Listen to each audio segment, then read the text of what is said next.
Surat yang diberikan Isabella adalah surat dari markas pusat untuk Suster Crone. Isi surat itu menyebutkan Suster Crone diangkat menjadi mama di Plan atau panti asuhan keempat.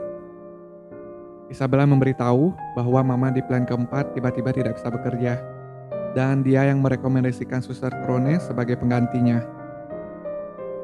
Isabella menyuruh Suster Crone untuk segera berkemas-kemas karena Grandma sudah menunggu di gerbang luar. Isi surat untuk dirinya memang menyatakan mimpinya segera terwujud. Tapi Suster Crone nggak bisa berhenti merasa gelisah.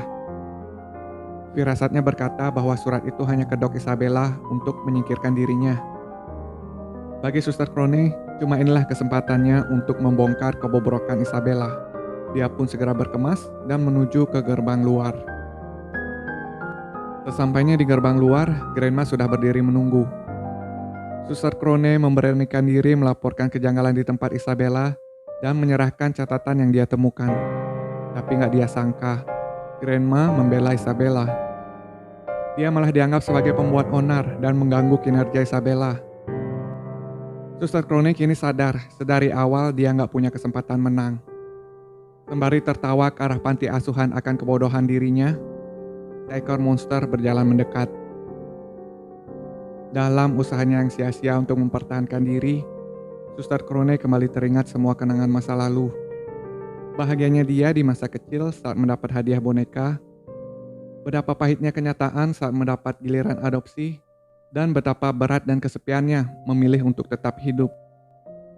Pengalaman itu memang memberinya kemampuan fisik dan pengetahuan untuk jadi seorang mama. Tapi dirinya masih terlalu naif untuk menghadapi hierarki dan politik di dalam organisasi. Tapi Suster Crone nggak menyerah. Dia sudah meninggalkan sesuatu di panti asuhan.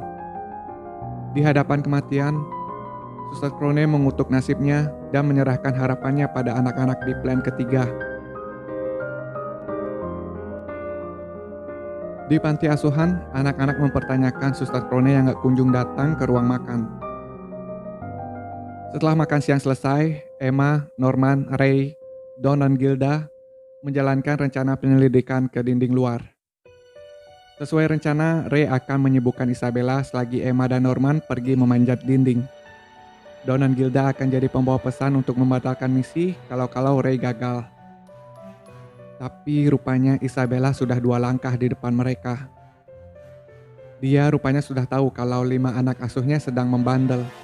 Isabella mengaku pada Ray kalau dia sudah menyingkirkan Suster Crone. Dia lalu mengunci Ray di bekas kamar Suster Crone dan pergi untuk melacak keberadaan Emma dan Norman.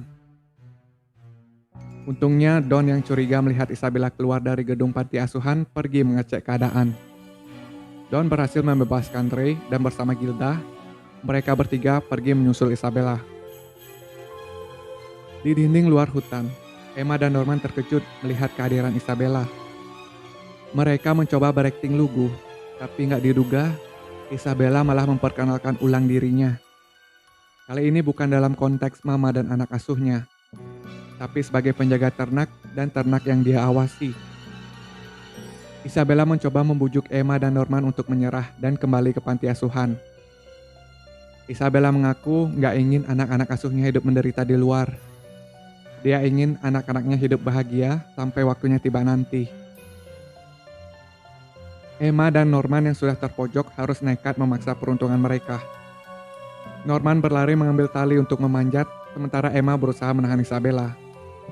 Tapi usaha itu sia-sia. Teriakan histeris Emma langsung menghentikan langkah Norman.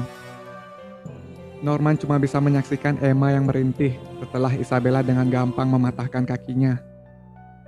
Ray, Don, dan Gilda yang tiba di situ juga kaget, tapi nggak bisa berbuat apa-apa. Mereka kini nggak berdaya di hadapan Isabella yang sudah nggak segan untuk mendisiplinkan mereka.